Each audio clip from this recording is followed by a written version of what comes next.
नमस्कार मैत्रिणींनो, मी केलेल्या सांडग्यांना अगदी भरपूर प्रतिसाद मिळाला, त्याबद्दल तुमचे खूप खूप आभार.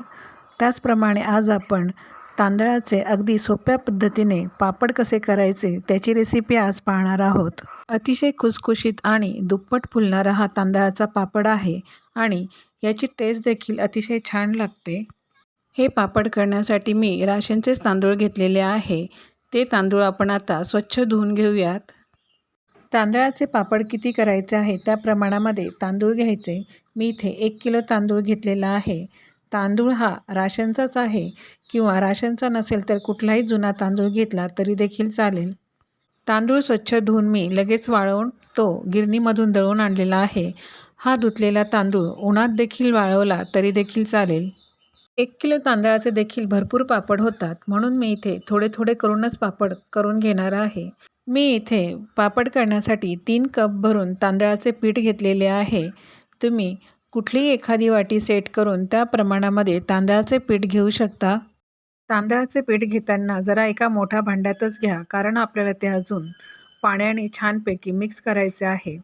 आता यामध्ये मी सर्वात पहिल्यांदा 1 कप पाणी टाकून घेते. यानंतर दुसरा कप देखील मी पाण्याने भरून घेतलेला आहे, तो देखील टाकून घेतला. आता पीठ आपण हळूहळूपणे छानपैकी मिक्स करून घेऊयात. तिसरा कप देखील पाण्याने भरून घेतला, तो देखील यामध्ये टाकून घेतला आणि पीठ छानपैकी हलवून घेतले. असे केल्यामुळे पिठामध्ये अजिबातच गुठळ्या होणार नाही. यानंतर चौथा कप देखील मी पाण्याने भरून घेतलेला आहे. आधी आपण व्यवस्थितपणे सगळे पीठ हे छानपैकी हलवून घेऊयात. चौथ्या कपामधले अगदी थोडेसे पाणी टाकून घेतले. नंतर यामध्ये आपण चवीनुसार मीठ टाकून घेणार आहोत. त्यासाठी मी 1.5 चम्मच मीठ टाकून घेतले आणि पापड खार हा 1 चम्मच टाकून घेतलेला आहे. मीठ हे व्यवस्थितच टेस्ट करून टाकावे, कारण पापड खार हा देखील खारटच असतो. हे दोन्ही पदार्थ टाकल्यामुळे त्याला पाणी सुटते, त्यामुळे पीठ आपले हे अजूनच पातळ होऊ शकते. म्हणून चौथा कप टाकताना हा हळूवारपणे टाकायचा आहे. पापड खार आणि मीठ टाकल्यानंतर पीठ हे हलके होते आणि ते छान सरसरीत असे फिरल्या जाते. पापडात टाकण्यासाठी मी तीळ आधीच थोडीशी भिजत ठेवलेली होते. तुम्ही तुमच्या आवडीनुसार तीळ, ओवा, जिरे याचा वापर करू शकतात. मी इथे फक्त तीळच टाकून घेतलेली आहे आणि थोडासा हिंग टाकून घेतलेला आहे. पापड म्हटले की हिंग हा आलाच. हिंगामुळे पापडाला छान सुगंध येतो आणि टेस्ट देखील छान लागते. आता पुन्हा एकदा हे सगळे पीठ आपल्याला छानपैकी एकजीव करून घ्यायचे आहे. आता पुन्हा यामध्ये मी थोडेसे पाणी टाकून घेतले. पापडाचं हे पीठ आपल्याला इडलीच्या बॅटरपेक्षा थोडेसे पातळ करायचे आहे. हे बॅटर तयार करण्यासाठी थंड पाण्याचाच वापर करायचा आहे. मला इथे 3.5 कप पाणी लागलेले आहे. आता पापडाला छानपैकी चकाकी येण्यासाठी अगदी पोह्यांचा 1 चम्मच भरूनच तेल मी यामध्ये टाकून घेतलेले आहे. तेल अगदी ऑप्शनल आहे, नाही टाकले तरी देखील चालेल. 4 कप पाण्यामध्ये एवढे पाणी हे उरलेले आहे.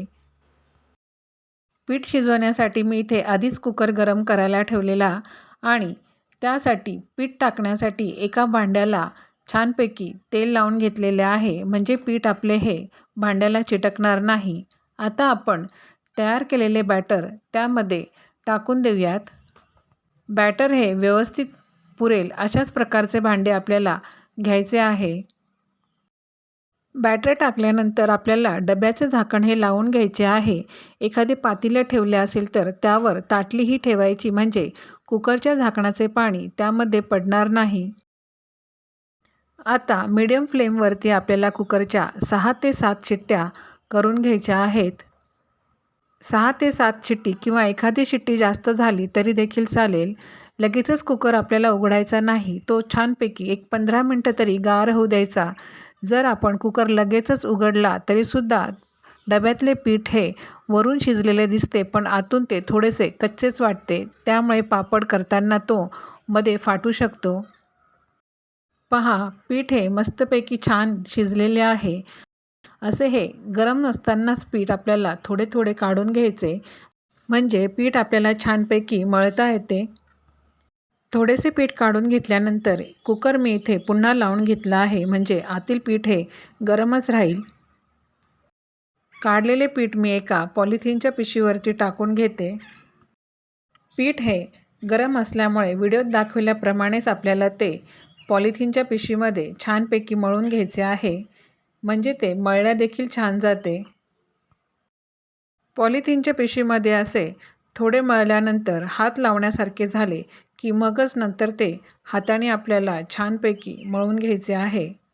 हाताला 1-2 थेंब तेल लावून पीठ मळले तर आपल्या हाताला चटका हा लागत नाही. असे छान मळून झाल्यानंतर सगळ्याच पिठाचे गोळे करून घ्यायचे. पीठ हे एवढे छान झालेले आहे की कसेही केले तरी पटकन त्याचा गोळा हा तयार होतो.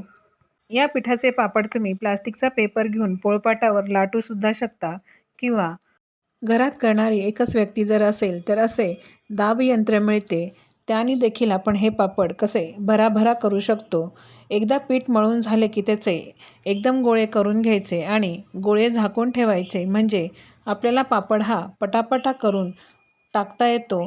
पापड टाकण्यासाठी असे टोपलं किंवा सूप घ्यावे, किंवा 10-12 असे प्लास्टिकचे पानं कापून घ्यावे, म्हणजे पापड आपल्याला हे अगदी भराभर प्रेस करता येतात आणि यानंतरच आपल्याला एकदमच ते वाळत टाकता येतात.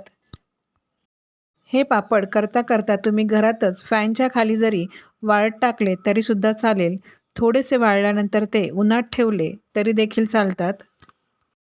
पापड करण्यासाठी तुम्ही मिठाच्या पिशव्या किंवा तेलाच्या पिशव्या किंवा दुधाच्या पिशव्यांचा देखील वापर करू शकतात. प्लास्टिकच्या पिशव्यांची अशी पूर्वतयारी केली म्हणजे गरम पिठाचे गोळे तयार करून घ्यायचे आणि एकच व्यक्ती असे हे पटापट प्रेस मशीनने पापड करू शकते. चला तर मग असेच सगळे पापड करून घेते आणि उन्हात वाळत टाकून देते. पहा, 2 दिवस उन्हात वाळत टाकल्यानंतर छान असं आपले हे 3 कपाचे पापड तयार झाले आहेत. वाळून तयार झालेले पापड आता तळून पाहूयात. तेल असे छानपैकी गरम झाल्यानंतरच पापड आपल्याला तेलात टाकायचा आहे. तेलात टाकलेल्या पापडाचा आकार पहा आणि तो तळून झाल्यानंतर त्याचा आकार पहा. अगदी मस्तपैकी दुप्पट असा हा आपला पापड फुलून वर येतो. पापडाचा आकार पहा आधी कसा होता आणि तळल्यानंतर त्याचा आकार हा केवढा झालेला आहे. तळल्यानंतर देखील पापडाला रंग हा छान आलेला आहे. जर तुम्ही यामध्ये जर जिरे जर टाकले तर थोडासा पिवळसर असा रंग पापडाला येऊ शकतो, पण चव ही मात्र छानच लागते. तळल्यानंतर पापडाची चव ही अतिशय मस्त आणि अगदी खुसखुशीत असा हा पापड तयार होतो. अगदी रात्री देखील तुम्ही हे पापड तयार करून घरातच वाळत टाकले आणि दुसऱ्या दिवशी उन्हात टाकले तरी देखील चालेल. पहा, किती सुंदर असे हे आपले पापड तयार झालेले आहे आणि खुसखुशीत असा हा पापड तुम्ही तयार करून पहा. तुम्हाला त्याची चव ही नक्कीच आवडेल. पहा, एकदम हाताने देखील मस्तपैकी तो तुटला जातो. अशी ही खुसखुशीत तांदळाच्या पापडाची रेसिपी तुम्हाला कशी वाटली नक्कीच कमेंट करून सांगा आणि व्हिडिओ आवडल्यास व्हिडिओला लाईक करा, शेअर करा आणि सबस्क्राईब करा. धन्यवाद.